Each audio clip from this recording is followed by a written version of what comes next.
Hello guys, welcome back to my channel.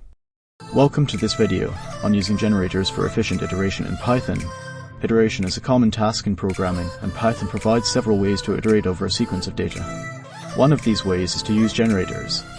Generators are a special type of function that allow you to iterate over a sequence of data one item at a time, rather than creating a full list in memory. This can be more memory efficient, especially when working with large sequences of data.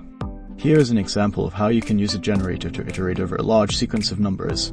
In this example, the generate numbers function is a generator that yields the numbers from 0 to n-1. When the generator is iterated over, it produces the numbers one at a time, rather than creating a full list of all the numbers in memory.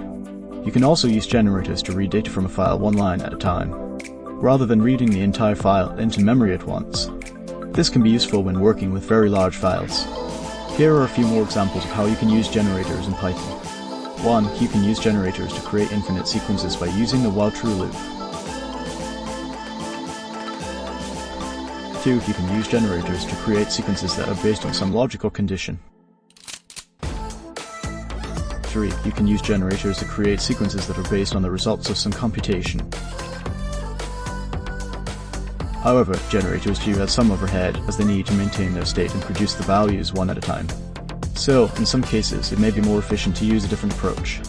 Here's an example of how you can compare the use of a generator to creating a full list in memory.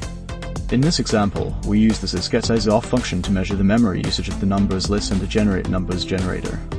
You can use similar techniques to compare the performance in memory.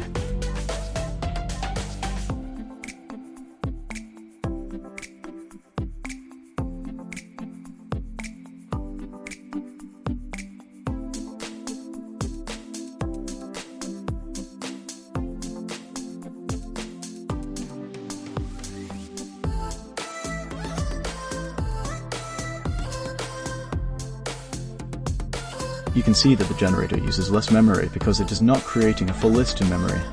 However, it's worth noting that the generator itself does use some memory, so the difference in memory usage may not be as significant for smaller sequences of data. Don't forget to like and subscribe. Thanks for watching.